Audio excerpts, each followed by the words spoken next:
अस्सलाम वालेकुम एवरीवन। मुझे उम्मीद है आप सब लोग खैरियत से होंगे। आज हम आपके साथ टर्की का ट्रैवल व्लॉग शेयर करेंगे, जिसमें हम टर्की के डिफरेंट शहरों की सैर भी करेंगे और हम अपना एक्सपीरियंस भी आपको बताएंगे कि हमने वहाँ पे क्या एक्सप्लोर किया। इसमें हम टर्की के वीज़ा रिक्वायरमेंट्स भी डिस्कस कर रहे होंगे। हमने डिफरेंट 7 सिटीज़ को विज़िट किया, जिसमें इस्तंबुल, बुर्सा, कोसादसी, इज़मीर, पामुक्ले, कोनिया और कैपेडोकिया शामिल है।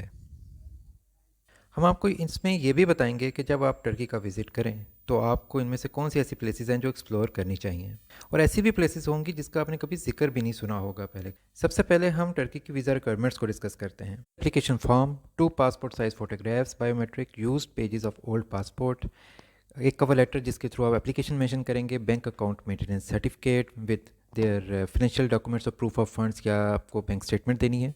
मेरिट तो एफआरसी आपने देना होगा विद स्पाउस एंड बच्चों के साथ, और अगर आप सिंगल हैं तो एफआरसी विद सिबलिंग्स होगा। ऑफिशियल डॉक्यूमेंट्स, अगर आप जॉब करते हैं तो सैलरी और उसके एफपीआर और एनटीएन के डॉक्यूमेंट्स वगैरह, और अगर आप बिजनेस ऑनर हैं तो आपको अपना कंपनी का लेटर हेड साथ देना होगा और उसके साथ साथ उसके एनटीएन या एससीसीपी से रजिस्ट्रेशन सर्टिफिकेट्स वगैरह। Proof of attention why you are travelling, travel health insurance certificate और प्रूफ ऑफ सिक्योर्ड अकोमोडेशन जो होटल बुकिंग्स होती हैं वो भी। ये सब टर्की की वीज़ा रिक्वायरमेंट्स हैं। आपको वेरिफिकेशन कॉल आती है 2 to 3 डेज़ में, आपको लाजमी पिक करनी होती है। वीज़ा रिस्पॉन्स टाइम जो है 8 to 12 डेज़ का होता है, और टर्की वीज़ा के बेस्ट डेज़ जो होते हैं जनवरी से जून तक होते हैं। पहले हमने इस्तंबुल को एक्सप्लोर किया। इस्तंबुल में 2 फेमस प्लेसेस का तो आपको मालूम ही है, एक है ब्लू मॉस्क और दूसरा है हाया सोफिया मॉस्क। ये पहले चर्च हुआ करती थी, कुछ साल पहले तैयब अर्दगान ने इसको मस्जिद में कन्वर्ट कर दिया। इसके स्पेसिफिक तो टाइमिंग्स पे ओपन होती है।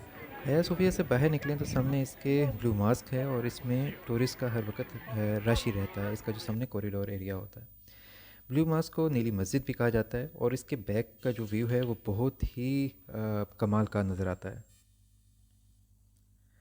हाया सोफिया के बैक पे टोपकपी पैलेस है, जहाँ सुल्तान भी रह चुके हैं, और उसकी टूरिस्ट अट्रैक्शन है इसकी लाइब्रेरी। हज़रत अली रज़ी अल्लाह तआला अन्हु और हज़रत फ़ातिमा रज़ी अल्लाह तआला अन्हा का जब्बा मुबारक मौजूद है। मूसा अलैहिस्सलाम का असा मुबारक इसमें मौजूद है।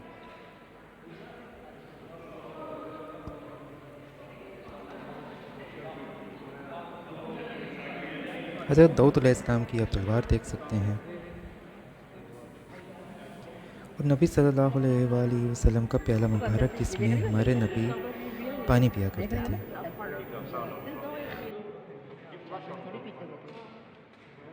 जब हम पहले से बाहर निकलते हैं तो 15 मिनट की वॉक पे इस्तंबुल का मशहूर बाज़ार मौजूद है, ग्रैंड बाज़ार।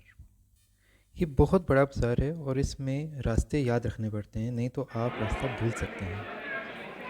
इसमें 4000 शॉप्स हैं और 61 स्ट्रीट्स। हमने नेक्स्ट डे प्रिंसेस आइलैंड का विज़िट किया, जिसके लिए फेरी को पहले बुक किया,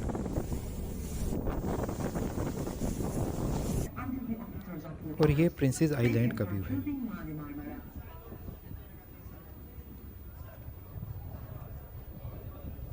जब आप इस्तंबुल जाएं तो उनकी फ़ेमस आइसक्रीम को लाजमी ट्राई कीजिएगा।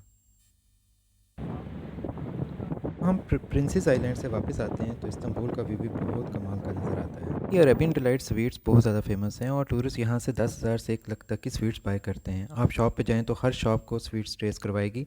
अगर आपने खाना ना खाया हो तो पेट तो आपका फुल हो ही जाता है। टर्की के खानों में बीफ बहुत खाया जाता है।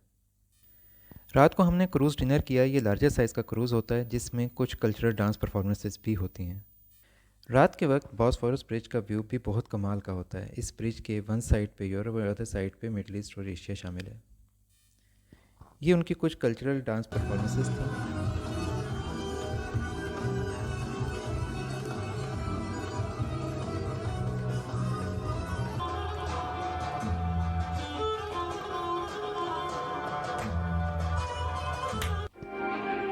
सूफी रक्स भी इसमें शामिल है।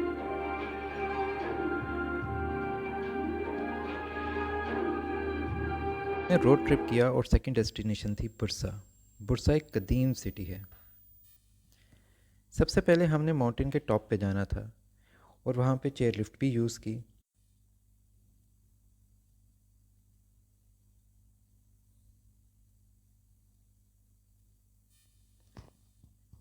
पीक पे बहुत कोल्ड वेदर था, और हमने लाइव स्नो भी देखी।